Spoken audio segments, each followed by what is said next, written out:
Okay, you are in for a real treat. Today, my guest on the MomForce Podcast is my husband, Nate Quigley. We're talking about communication, conflict, and connection and marriage. Let's tell everybody how we first met. I want to hear your version of the story. My version, okay, what drew you to me? Well, Vanessa, this probably won't surprise you, but I thought you were beautiful.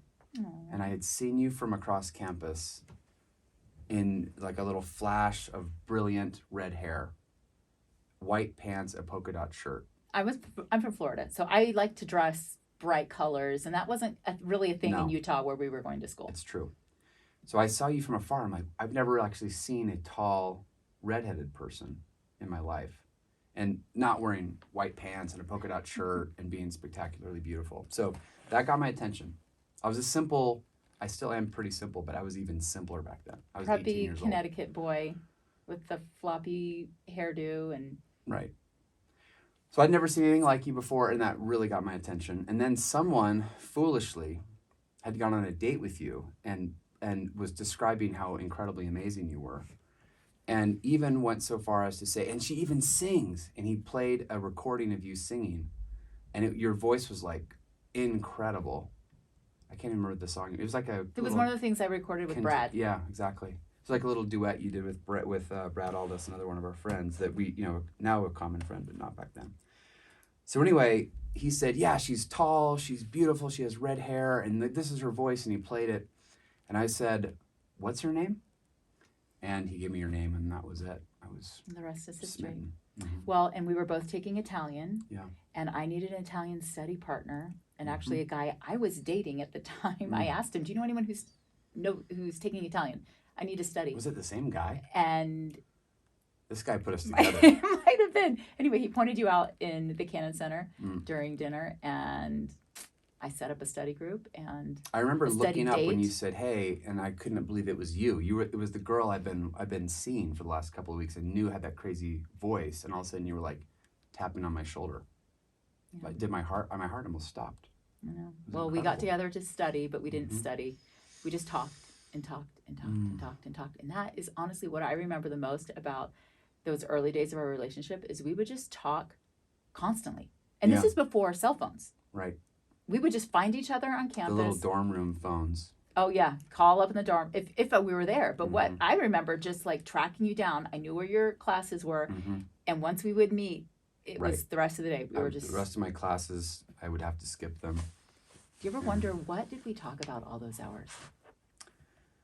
Yeah, I have no idea. Basically, our whole life up to that, we were discovering everything about each other. You're right, because you would tell me about life in Florida with 12 siblings and farm animals and goats in the house and those stuff I could not even believe because I was from this very different kind of family growing up in Connecticut. So there was like all kinds of fascinating things to talk about because our lives had been like really different. Very, very different. Yeah. We were very different. We still are very different. You're a performing arts major, so a microphone doesn't freak you out. And I'm an accounting major, and I would like to just be left alone in my world to make a spreadsheet. You are also a poet at heart. And I will share a little something with our audience. Okay, this is what later. I mean. You did not say this. It's in my notes to read your letter. Oh my goodness. But we started dating before cell phones. We had a phone in our dorm room that we would call to try to figure out where we're going to meet up. And then late at night when we would say goodnight and go back to our individual dorm rooms, you would call me on the phone. And I remember talking to you until you fell asleep. I would wake up in the morning with my phone off the hook in my bed. Unbelievable. So we just had like so much to talk about. That is really like late 80s, early 90s, talking on the phone at night like that, like a corded phone. Do we still talk like that now, all these years later? We talk a lot. We talk a lot. We have a lot to talk about. We have a lot of kids. Yep. We have a business that we have been building together. I fall asleep a little earlier than I used to in the olden days. But our communication styles have changed. Thanks to technology and also this phase of life that we're in. But our affection for each other is only grown. Okay. That's true. Well, so that's what we're talking about today. Communication and connection. We've been talking a lot at Chatbooks, at work, about nuances of communication and connection in families as we've been building out a brand new app called Hey Fam. We'll talk more about that later. It is so good. But I wanted to dig into like the nitty gritty of communication. We talked about how we would talk on the phone for hours. And whenever we'd meet up on campus, we would just talk 4 hours. But there was this unique time in our relationship where you were living on the other side of the world. Right. And we wrote letters for 2 years while you were serving. 1 letter per week. As a missionary. And those letters are amazing. Why do you think letter writing is such a unique lost art, and should we bring it back? It'd be awesome if we could bring it back. Because you actually, I think because it's like taking turns in a game, you know? Do you say things in a letter that you might not say Probably. face to face? Yeah, I bet you do. Can we I am terrified. show proof of it? What is that? This is a card that you sent me. No way. Valentine's, February 1993. That's amazing. You were living in Madagascar. Wow. And listen to this. Look at my handwriting. This is It actually proof that does you're kinda not look just the a same. boring accountant. Oh my goodness. Roses are red, violets No. are blue. In 4 months, I'll be home and smooching you. Oh, that's some Wait, awesome wait. poetry. There's That's more. really good. There's more. On this day of love, I bid thee be mine. Oh my You'll goodness. be mine soon, I promise, because there's nothing that can keep you from me. I would scale perilous peaks, cross deserts of dearth Oh my and death, goodness. brave jungle of gloom, battle wild beasts, grapple the very elements, realign the planets, and redefine the laws that govern the mighty, vast universe, all to win your love. Amazing! Wow. Amazing! Did I really write You that? wrote How that. old was I? That's 1993, 21. Yeah, that's a classic 21-year-old thing to write. You would never say that to my face. No, of course not. No. But I treasure Listen, the I was binders working of pretty hard. I was letters. on the other side of the world, and you were the tall, beautiful redhead I described earlier. I had to try to stay in the game. Okay, well, I wish we wrote more letters. You're pretty good about writing me a card. You know that's the only thing I want for holidays, birthdays, is just a handwritten sentiment of your love for me. Because who would blame me? Where did you with find such... that card? I have dug not through- seen that in 30 I saved years. all of our letters. I pulled out the binder. I dug Oh, through, man, that's scary. trying to find a Valentine's message you'd amazing. sent me. Amazing. I also, though, I just have to say, if we're talking about like how sometimes writing out our feelings allows us to really express the depths of our love for each other, sometimes writing helps us express things that are also harder. Mm-hmm. You've done that for me a couple of times when Yeah, you need to communicate. When I need to get some things off Nate. my chest. Yeah. You do it typically through writing. I know, because I think it helps because in the moment, I can just say what I need to say or I want to say Yeah. without worrying about your Right. reaction in the moment. Right. And you also can get a little more time and space to think about how digest you're it. going to respond. Yeah, I think you're right. I think it's really smart. On a couple of those, and we haven't had I haven't gotten 50 of those notes from you, but I've gotten 2 or 3, and I remember them. And you're right. Had you been saying all of those things kind of live in the middle of a conversation with me, I probably would have been like, but wait, and it would have been really hard for me to just sort of take it all in. And I probably would have emotionally reacted in some way, and it would not have gone as well. Yep. Yeah, so you're right. Writing, I think that turn-based thing lets you sort of actually say your piece. And you have a tendency, Vanessa, What? beautiful redhead, to sometimes get a little bit emotional as you're Always. describing how you're feeling, right? And that just that adds a whole other layer of like, now it's even harder sometimes to communicate because, right? It's just, you're no longer. Well, I think when you see me cry, you immediately feel worse or defensive, and it just. Or I want to back up and just like make it all get better. But you're right. Yeah, I think so. Yeah, why don't we write more? I know, we need to. I want you to know, though, sometimes I write things that I never give you because there is something about writing that sometimes purges my soul and heart of things that really aren't that big of a deal. Did you burn those letters? Could they be found? I have burned journals. You've burned entire journals? Well, throw away, ripped out pages. I mean, there are some things that I have disposed of, but sometimes that's just an exercise, communication just with yourself to kind of sort out how your own brain is feeling before you put that out to the other person. I think that's smart. Okay. So letter writing, powerful way to communicate with your partner. Are we going to start doing this now?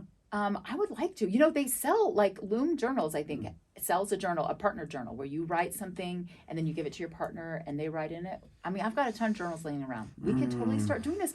Wouldn't this be fun? No. I was wondering if we're going to like send each other letters like on pieces of paper, right? Not like trade a journal back and forth. And No, like I did with my girlfriend in 7th grade, passing notes back and forth in school. Yeah, we used to do that. Okay, so letter writing. One great way to communicate. Yep. It's worked for us in the past. It might be a great way for us to stay connected in the future. But phones, it's hard to ignore the impact that the phone has made on the world, right? But also our relationship, because we started dating without the use of a cell phone. We couldn't find our friends. Right. But now we have this amazing piece of technology that allows us to reach out and touch, reach out and touch someone. Remember that? I do. At any given moment. And I wonder if we could share some of the rules of engagement that we have developed over the years around using the phone to stay in communication with each other. The one thing we figured out early on that I really do like is if you call, obviously I always want to pick up when I see your name. Sometimes you can't. Sometimes I can't, or I don't think I can. So I just send it to voicemail, which is weird, sending your wife to voicemail. But you and I now know this is not like me not wanting to pick up and talk to you. We have a mutual understanding that we are working most days. Yeah, it just means that, hey, I'm right in the middle of something right now, probably talking to somebody else and I can't pick up. But if you call back again, the second time, it's an immediate pickup because that means something actually is going haywire and it can't wait. So I pick up the second time. Yeah. And I always, if I'm talking to somebody, hey, I really need to get this call. Yeah. Probably a lot of people do that, right? But I think that's a really good little cell phone world norm of like, hey, I can't talk, send a voicemail, I'll just ping them later. Well, we don't call each other very often anyway, just because generally we're so busy during the day. But what about texting? Because sometimes I wonder if your notifications are off. Because I will text you and I'm like, sometimes I need an answer right now. No, it's true. Yeah, I don't know, but you have moved me up into your top shelf of your iMessage, right? Of course I want to. I read every text you send me as soon as I can, and I mean to respond. But it's true that I probably sometimes don't on accident. That's okay. Yeah, I do the same. I like that you have read receipts on those, so at least I know if you've seen it. Yeah. And I just assume the best, because that's what I do. That is what and that you'll get back to me later. Yeah. But I remember when we first got cell phones and you would travel for business and I expected a call as soon as you landed, and sometimes you would land and then you'd meet your client and then you go to dinner and then all of a sudden I'm sure you're dead somewhere. Like he must, because it was before you could track GPS, find my friends. And I would let my brain spiral to worst case scenario. Why? You're such an optimistic person. I know, but you're the father of my children and I was home alone with these kids and you were going off. Remember that time you almost got shot in Philadelphia? Yeah. Okay. I can't unforget that story.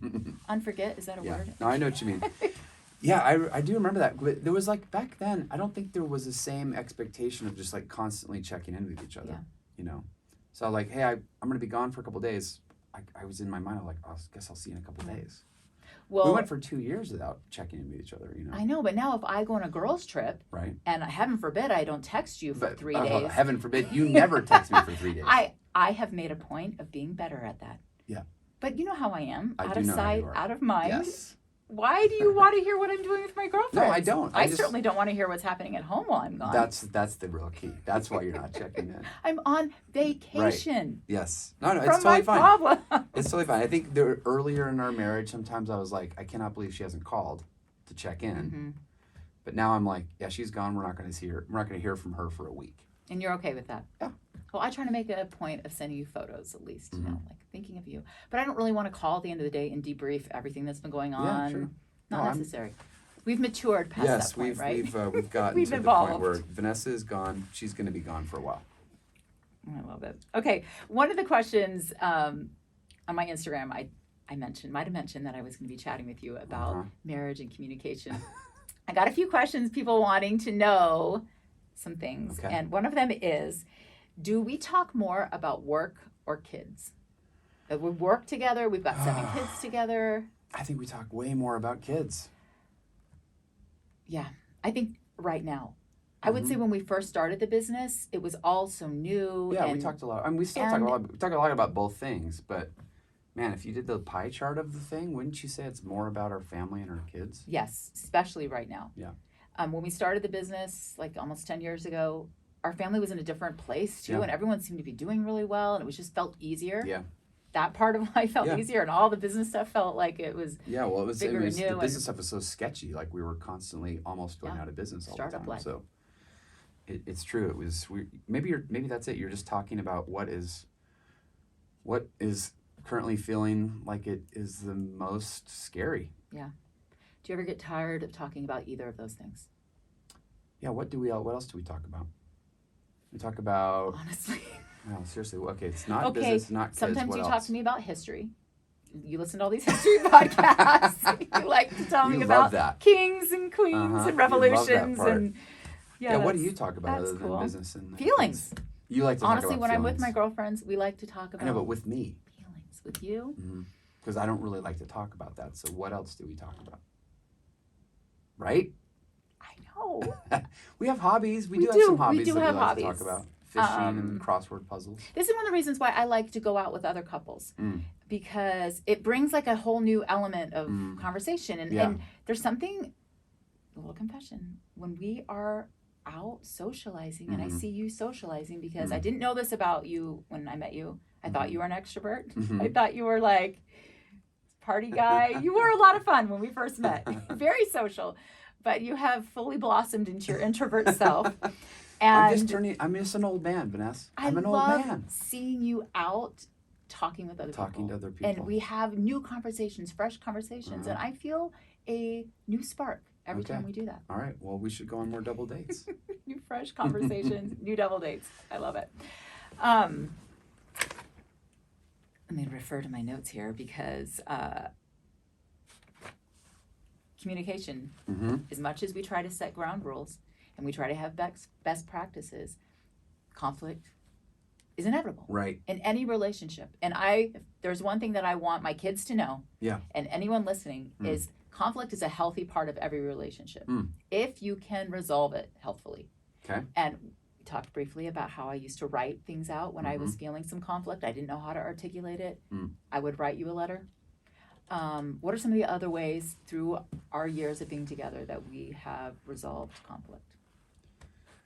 Oh, man. We don't have a ton of conflict. I mean, you're absolutely right that it is just part of life. And we do end up arguing about this and that and the other thing. I think most of our conflict, again, weirdly, it's just like we just were talking about. It comes back to like, how should we help one of our kids or try to help one of our kids or try to redirect one of our kids or whatever. And sometimes we don't see totally eye to eye on that. So that's probably where we have the most conflict, would you say? Yeah. And I think that goes back to our upbringings, because when we got married, like we knew we came from completely different backgrounds. Our parents are both amazing, but they're very, very uniquely, categorically different in the way that they raise their families. And that didn't seem like an issue. We knew that we would fall somewhere in the middle, but it's not until you start having kids and you start facing some of these hard things that you see those biases and preferences coming out. I didn't mean to speak over you. I know. If we're going to be talking about communication, we should reiterate this is something that we're working on. It's not interrupting each other. You're finishing each other's sentences. Oh my goodness, Sometimes so I remember when we were first dating and we realized we know each other so well, we can literally finish each other's sentences. Like that's a good thing. Like, yeah. And you should actually let the other person finish their own sentence. But because I'm still an evolving, changing woman, you might not know how that sentence is going to end. It's true. You should wait to hear. Just zip it. The end of I agree. Yes, so I think the toughest conflicts that you and I have, Vanessa, it's about how do we deal with this hard situation in our family or with what feels like a high stakes moment for one of our kids, and we may not immediately be eye to eye on that. Yeah. Do you remember the first real conflict or disagreement that we had? It was after coming home from Christmas break our freshman year. And I was so excited to show you my favorite present that my dad gave me. I do remember this, yeah. What was it? It was a very fluffy white fur coat. It wasn't. I think it was like Angora. It was some sheep, some type of. It was sheep I think thing. It was a sheepy thing. It did look like a sheepy thing. It was very fluffy and very fancy, and I was so excited because here I'm a Florida girl living in Utah. Right. My dad gave me something warm and fabulous, and it fully freaked you out. Yeah, because I was just fresh home from being in New Canaan in Connecticut over the holidays. Everyone's all J. Everyone's Crew wearing and like LL a Bean sweater and a turtleneck and looking very conformist, and all of a sudden you looked like a really big fluffy mountain sheep, and I just didn't really know how to handle it. What a dumb well, you thing to did it. get. You know what you did? You just quit talking to me. Yeah, You basically. I mean, it wasn't just the coat, was it? It couldn't have been. Well, you had also been spending time with your ex-girlfriend. No. There was some weirdness I don't think there, that. I don't think that was it at all. I have no idea what, but that's a great example of just dumb stuff that comes up, and all of a sudden it escalates into 5 more dumb things, and then we're not talking anymore. Thank goodness for Cinema Paradiso, a beautiful romantic Italian film with a soundtrack by Ennio Morricone to bring us back together, remind us that we're in love. That's exactly what happened. It's literally what happened. We hadn't spoken for weeks. Did you invite me to come to that? How did we end up going to the movie together? I'd like to think that I did, but I have no idea. Somehow we ended up at the movie together. Maybe it was for Italian class. Right. And then I remember leaving. It was gently snowing. It was a beautiful evening. I remember the taste of Carmex on my lips as we reunited. And yes, but luckily Cinema Paradiso saved us from the big fluffy sheep jacket. But communication around conflict can make or break. And we've learned through all of the years better ways to do it, but we still are on the journey of learning. Mm-hmm. Can I just share some of my tactics? Please. As a veteran? Yeah, that'd be great. Is I now know when to walk away. Mm. Like this, I'm not going to change this. This is, he's doing it his way. I'm just going to walk away and do something else. And maybe we'll talk about it later. Maybe we won't. Is this the thing? I don't know enough about this, but when people say teachable moment, I think what they're actually saying is not like, hey, that bad thing started to happen and you got to teach in that moment. It's the bad thing happened. You wait until everyone's temperatures have come back down to like something approximating 72 degrees and sunny. And that is the teachable moment where you can talk about the thing that happened when all of the sort of blood has come out of our, cheeks. Right. Well, and I think I've gotten better at walking away and not trying to get to the heart of the matter in that hot moment. Yeah. But I don't think we're very good about actually talking about it afterwards. Yeah. Both of us are just like, let's just move on. Like life is long. Right. We're in it for the long haul. Yeah. But then we don't actually unravel like what went wrong there? How could we have done that better? Right. And so sometimes those same things keep coming back. I'm sure you're right. So something we can still work on. You know what we could do, Vanessa? If we didn't want to do this sort of writing a journal about our feelings thing, we could watch This Is Us, my favorite TV show. Would you? No, I will. No, honey, I don't want to. So much from that. Oh, I'm sure you did. Tell me about it. Give me the cliff tried. notes. You didn't want to know. No, I just don't want to watch it. You don't want to watch it. And we, by the way, you said clearly that we do not know what we're talking about, right? Oh, we're just still learning. Fumbling along here. Yeah, like we're not communication experts. By any You've written a means. book, but it wasn't about that. No, I haven't still done learning. anything about and I communication. have this game, the game Kirsha gave us. Yeah, we're not really strangers. This is us in a box. Yeah, and I don't sitting on my play nightstand. We're doing it every night. I would like to answer one of those questions. It'll help us share our feelings, get to know each other better. And you know what? It's a nice bedtime activity because do you remember the worst marriage advice that we were given? Don't go to bed mad. Yeah, which makes sense. I actually think absolutely 100% if you're mad, just go to bed and try again tomorrow morning. Because I remember hearing that before we got married and thinking, well, yeah, why would you ever want the sun to set on you having bad feelings with each other? Like, resolve your differences so that you can go to bed in love and wake up in love. I actually would go even further. And when we were young and 18 and talked to each other on the phone, it's fine. What are you going to fight about when you're 18 years old? Like, everything is easy. But now, it's like, if it's midnight, like, we can't be talking. It's just over. Like, this day is over. We'll try again tomorrow when the sun is shining again.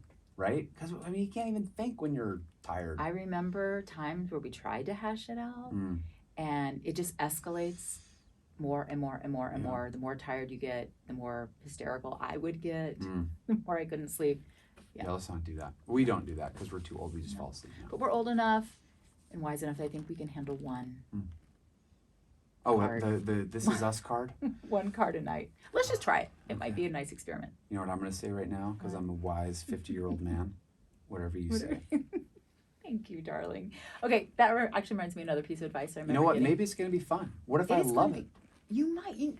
And this is the beauty of a relationship, especially one as long as ours has been unfolding, is that there are surprises all along the way. I thought you were going to say stay curious. Stay curious, yes. Yeah. And because I am naturally very curious. Yep. And when we first met, we had a lot of things in common. Right. Right? We love to go fishing and camping and adventuring. Right. I learned to love to ski, thanks to you. Yeah. But there are some other things that you introduced me to, skiing, and that I introduced you to, the theater, the opera. Right. You've never been to an opera? Nope, sure hadn't. And now? Now I like huge it. Fan. I like it a lot. Yeah. And so I'm just really curious about this exciting game, the This Is Us in a Box game. Yep. What's it called?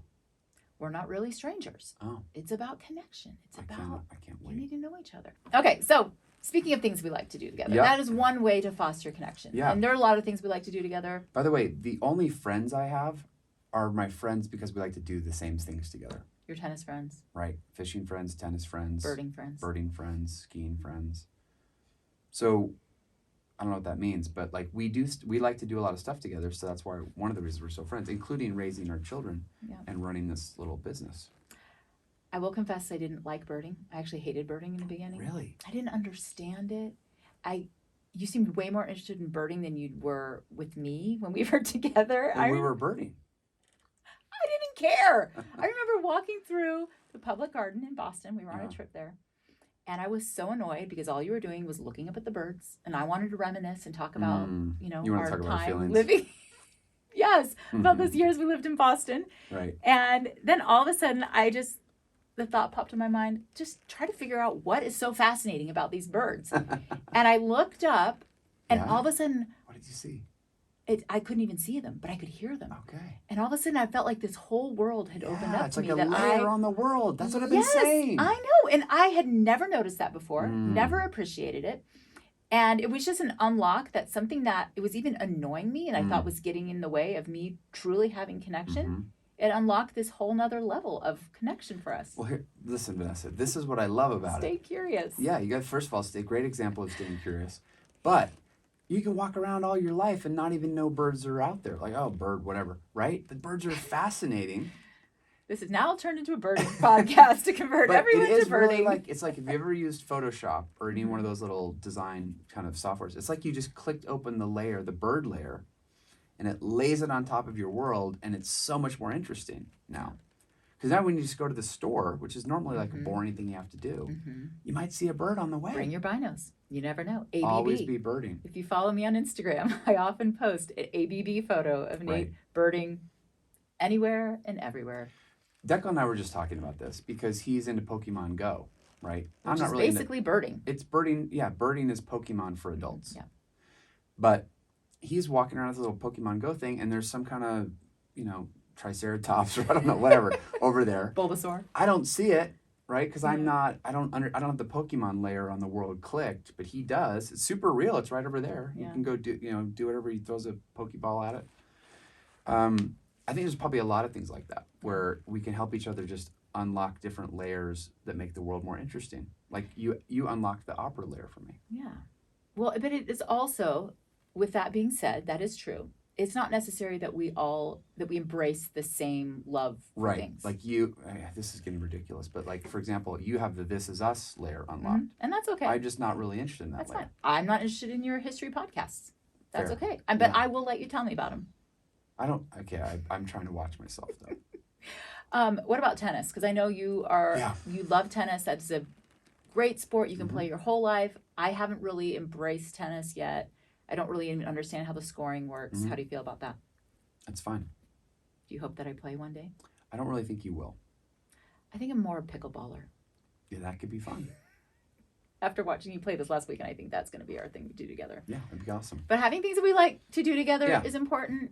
One thing that we like to do every night before we go to bed, we don't have a lot of rituals that we follow. I know there's some couples that always kiss before they go to bed. We do the crossword instead. We do the crossword and we watch a funny video. And that's true. I have learned that if I show you one funny video per day, we are going to have a better relationship. I know. I love it. So I'm on the hunt constantly. If anyone's listening to this that knows like good sources of funny videos, I do need lots of sources, and I curate and I find a funny one and I show it to Vanessa. And that is my love language. Things that I would say that is something you do. You go out of your way to do for me. To try to find you funny videos. Yeah, to connect. Right. And I was thinking about some of the things that I do for you. You do a million things for me. Well, I do your laundry. For how many? I mean, for how long? It's incredible. Before we got married, I remember going to your dorm room Yeah. and asking when was the last time you washed your towels, and you said, what? And I was like, I'm taking those with me. And man, I think that was probably the only time I ever washed your towels. I know. But I actually don't hate doing laundry, and I love doing it for you because it's a way that That's really nice of you. I Connect really and do show. appreciate it. I try to say it all the time. Do I? you do. You always, yes, you're very good about that. I also know that you prefer to eat your meals on real plates and not paper plates. I really do. I grew up in a paper plate household. Honestly, it's crazy. I know it's super old-fashioned and dumb, but when you bring me a hot meal on a real plate, and I'm like already sitting down somehow, and then you bring it to me, it's like insane, the love language that is for me. It's really, I love that. And another thing that I know is really important to you is the oohing and awing, which your mother My mom is instilled such in a you. pro at that.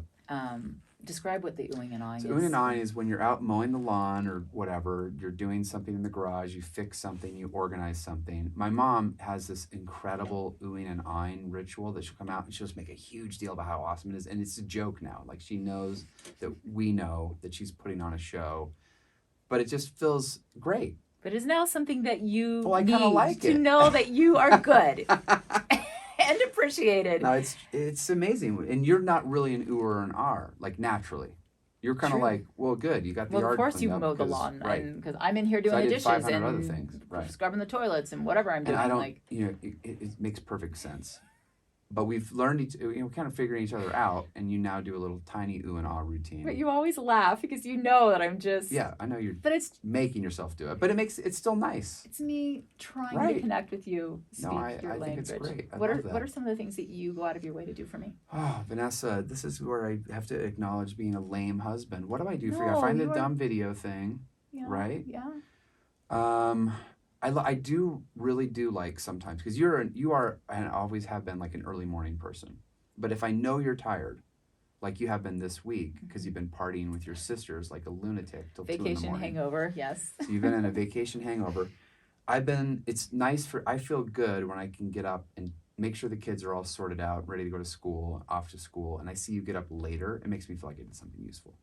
I also like to drive the carpool in the morning. I love When we that. have the carpool week, because I know it's like something nice for you because it's cold outside. I and also whatnot. like that you're the only dad that drives that carpool. It Am I just really? feels like Hmm.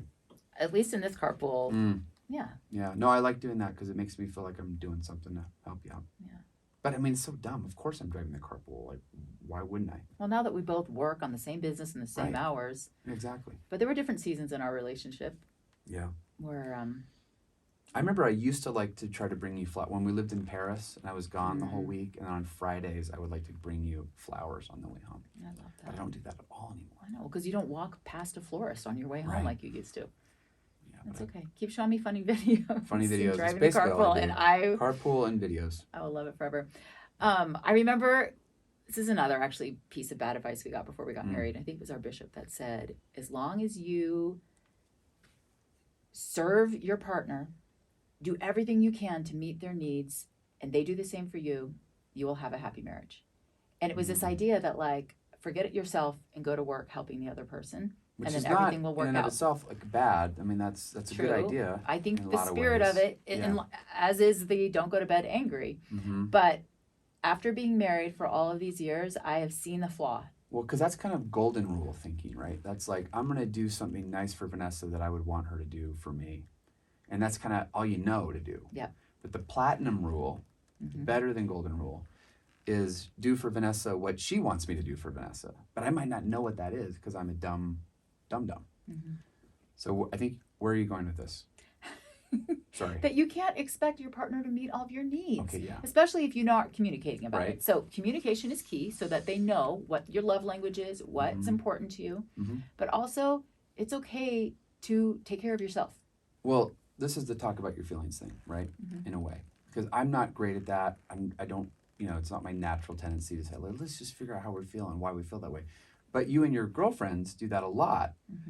And I'm kind of like great with that, So are you saying also, in addition to you have to communicate what your needs are, it's okay if your partner doesn't like meet every single one of those needs? Yeah. Yeah, Good. it's actually better. Right. Because my girlfriends will have those conversations with me all day long. Right. And Maybe your you're Marco happy to Polo have groups, and you guys can do the whole thing. Yeah. And then, by the time you're done talking like that for a few hours, you're really satisfied and happy, and we don't have to. And I'm ready to come home and love you the way you need to be loved. Mm. Speaking of that, let's talk about physical connection. Honey, We are not going to talk about that. I know. But let's just say we had tremendous physical chemistry when we first met. That was never an issue. Pause the podcast. We're not going that deep. I promise you. I know you. I know your comfort zone. My comfort zone is but 0. I just want to acknowledge that it doesn't matter if you had amazing chemistry when you first met, as most people do. That's why you end up together. I am terrified as you go about this through conversation. years of life and kids, things change, like everything. And I think I discovered what is this that podcast? Where are we? I am not a naturally physical person. Okay. And I know that one of your love languages is physical touch. And we're not talking about that. Okay. We're just acknowledging that there is an element of physical touch that doesn't come naturally to me. You're not a hugger.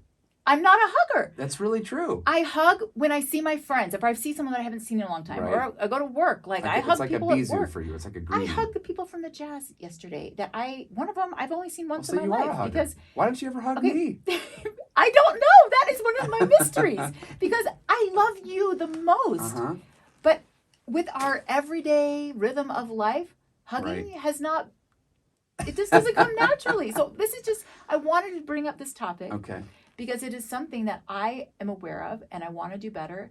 And the Gottmans, they're famous marriage counselors. They've written books. They're like the gold standard of giving marriage advice. All right. And one of the things they talk about is the comings and goings. Like when you come and go from the home, or you greetings and departures. I don't remember the words they use, but those are touch points that are important. Yeah. And a hug, like when you come home from work, I should and I want to drop everything and come and give you a hug when you walk in the door. I mean, I know now we work at home together. It's different. So maybe that's why it's also gotten diluted, because we're upstairs, downstairs. Like my office is upstairs, yours is downstairs. We're crossing paths all day long, and it doesn't have this clear delineation like it did when I was staying home and you were home. Yeah. But I remember even in those moments thinking I want to and I should hug him when he walks in the door. But then you would walk in the door and I'm like, I am so sick of these kids and I'm so tired and I want him to come sweep me off my feet and smother me with kisses.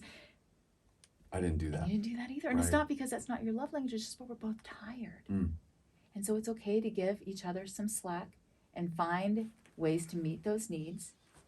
And as I'm thinking about very G-rated ways for physical connection, I was thinking about the recent quest we've been on to get the perfect mattress so that we feel comfortable laying next to each other in our bed, because we thought we needed a firm mattress. It turns out we needed the medium hybrid Tempur-Pedic, guys. That is the gold standard mattress. But I make a point now to touch you with my toe. Wait, you do? Well, you know, I have the hot flashes too, so I can't really fully snuggle for very long. Oh my goodness! But I do. That is, if you feel me reaching you over. That's you. That's me you communicating, making connection. That's not you warming up your toes. Okay, I got it. Thank you for clarifying that. I didn't understand. I'm still working on it. That's great. And babe. look, I'm going to hold your hand here right now. Sometimes I hold your hand in the car. What are some other things that I could do that would help you feel connected? Oh, this is great. Just the toes is good. Yeah. Keep doing that, now that I know. I love how modest and adorable you are. Okay. One other thing I'm trying to do better is I know another one of your love languages is words of affirmation. I do like that. And I sometimes don't say them, even when they come into my mind. You know, you understandably have high expectations of, how I should be performing my various duties. And so it's okay that you don't be like, oh, wow, you did such an amazing job. You are the best. Oh, you loaded the dishwasher. I am so grateful. No, I do expect you to do that. And you do that. Right. I just, that feels patronizing if I'm being honest. So, But the kinds of words of affirmation that I'm thinking that I could be better at is I often have thoughts in my head of like, oh my gosh, he is so handsome. I am so lucky he is mine. Oh my goodness, he sounds so smart right now. This is one of the real blessings of working together is I get to see you in this whole other world of, business. an entrepreneurship Mm-hmm. that is like shines a whole new light That's on not what I really, didn't that's know. not what I'm looking for. You don't want me to tell you that how I mean, handsome you I are won't really and how believe it. powerful you I were won't in really the buy it. boardroom. No, and what I just how- want to know is I'm a good dad and a good husband. That's what that's the affirmation that I want. I do think that too. I know, that's all I really want. Okay. I mean, I'm going to try to do my best at work and all that stuff, whatever. But the words of affirmation that actually mean something to me is that I'm a good dad. I'm a good husband. Because that's the most important thing to you. Yeah. I'm a Well, I'm a you're- good son. I'm a good brother. Like that's what I care about. So relationships are important. Well, yeah. Communication's important. Connection. All of those things, honey. You're the best dad. You're the best husband. I was gonna read excerpts from my journal of where I talk about how amazing and wonderful you are. I might just post those on We don't need to do Instagram because it's true. All those things that I felt and thought when I was 18 Are you and doing falling, words of affirmation falling me for right you now? are true right now. No, but I want to talk about this like need you have to be Yeah. a good dad. Okay. I also have that same. Like well, our you're an kids are incredible everything mother. to us, right? Yes. But who comes first? The kids or me? Isn't it all one? Yes, but I was there first. Yeah. And then the kids come, and as we are feeling, Well, see, hey, when now I they do do hear leave. when one of the boys is not speaking respectfully to you, you clearly know that you come first because I cannot handle that, Yeah. and I come unglued. Right. Yeah. So I guess you come first. Okay. Well, I've always felt that like this relationship between you and me is the foundation that our Yeah. family is going to grow on, and we need to be solid. And I never wanted to be one of those couples who were madly in love and then they raised their kids and then they left and they didn't know each other anymore and they didn't even want to be together. I don't think it's going to happen to us No. because we were just off on a little trip together and we had a great time. It was just the two of us. I think we actually sometimes have more fun when it's just you and me than Honey, we our do. kids could be listening to this podcast. I mean, they probably aren't. It just Let's be reminds honest. us of this unique connection that we have together.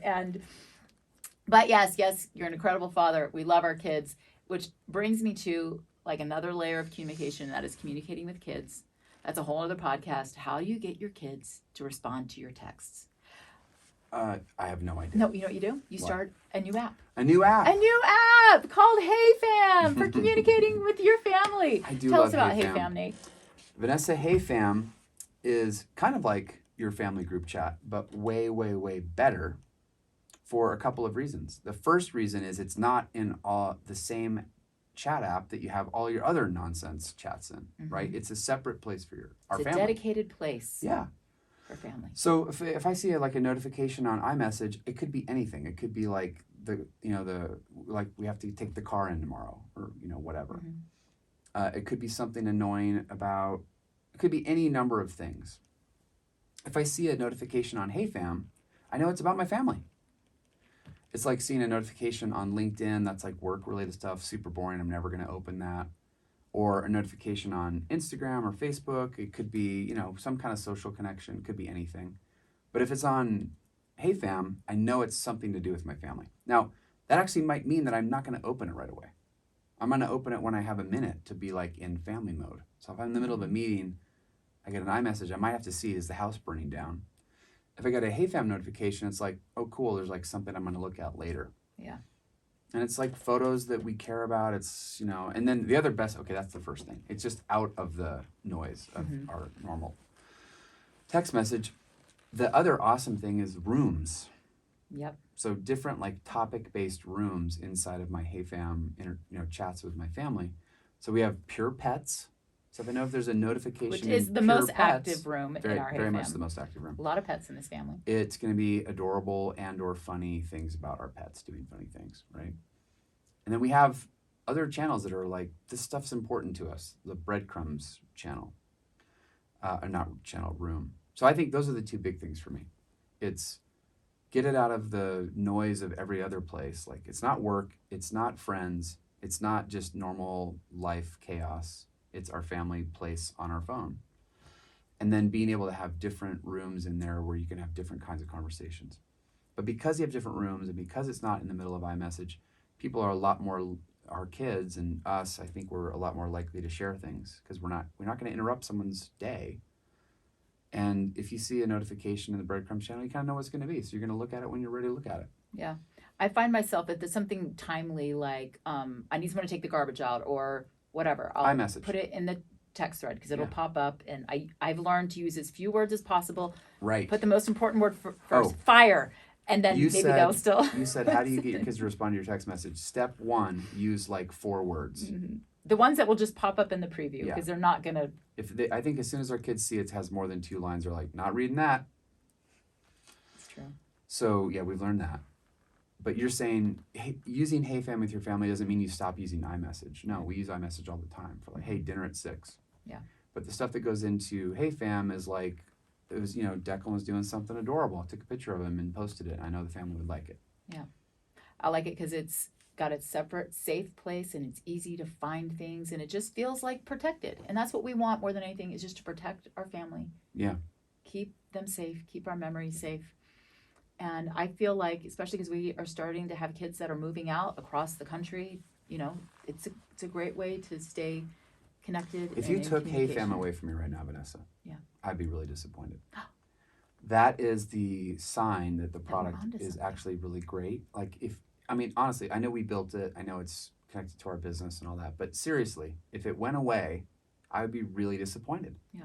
I'd have to try to find a way to replace it. I don't know what we would do. Well, we've tried lots of different things, right? Google Hangouts, GroupMe, WhatsApp. Would have to figure out some way to kind of reconstruct what we have in Hey Fam if you took it away from it right but now. none of them are as good. So well, you can decide as the chapbooker in chief not to take it away from us. So I'm not. We're going to keep going. And in fact, I am offering to anyone who's listening, it is in the App Store right now for iPhone and Android. It's free. Why is it free, Vanessa? I thought this was a business we're running. What are we doing here? Why is it a free app? At Chatbooks, we are on a mission to strengthen families. And we know and we believe that communication between the people you care about strengthens those bonds. And okay, great. But we also believe in holding on to what matters. And often we want to share photos with each other, right? Right. And it is the easiest way to get photos from everyone in your family into your Chatbooks. Right. So we can make it free because it's going to be the easiest way to print your photos one day in Chatbooks, which you do pay for. Yeah. Chatbooks is not free, right? No. It's very affordable though. It's just not free. But yeah, so Hey Fam is free, always will be free. We'll never have any ads. We don't need like a business model for Hey Fam because it's just a way of making chatbooking easier and more fun with your family. Yeah. There's also a way in Hey Fam to have private conversations with people, but you and I haven't gotten in the zone of using Hey Fam because I still like it as its dedicated place for family. Yeah. We also have a channel for our extended families, the Quigleys, the Munzes. You and I continue to just use text to communicate, and that's totally fine. But yeah, if you love your family and you want to strengthen your family and communicate, and an easy way to add photos to your Chatbooks, check out Hey Fam. The easiest and the funnest way. The funnest. Yeah, we like fun. I know. I like you. I like you too. You're babe. fun. You're a really fun guy. That was a big takeaway from our last podcast episode. It's true. I'm a really fun guy. What can I say? Oh. All right, Nate, let's leave with this question. After being together for 33 years, we've been together for 33 years, insane. Married for 28, 7 kids, multiple moves, living internationally, building a business together. If you could give a piece of advice to your younger self before you met me, I would like to go smack around the younger self of me and make sure he is listening better to you when you are upset and figuring out how to be, a better husband. Like I just think I could say, hey, dude, you need to settle down. When she's upset, just stop talking and listen and just really try to let her express why she's upset, why she's unhappy, and then, do something about it. So I would definitely dress down the younger version of me. Well, I want you to know that I picked up my journal that I started when we were dating and kept through our wedding and having our first baby. And over and over and over again, I talk about what a good listener you are and how good you are at telling me what I needed to hear and that I was good and that I was beautiful. And You're an incredible husband. And you have been all of these years, and I can't wait for many, many, many more. I remember once we had an anniversary, and I was like, man, can you believe we've been together this long? And you're like, I can't wait to celebrate our 50th. And I like, oh man, that felt like a lot of work from where we were to how to get to 50. But every year we learn more, we get better at it, we get closer, and I can't wait. Thanks, Mama. Spend the rest of my life in eternity. Me too. Love you. Thanks, Fia. I love you.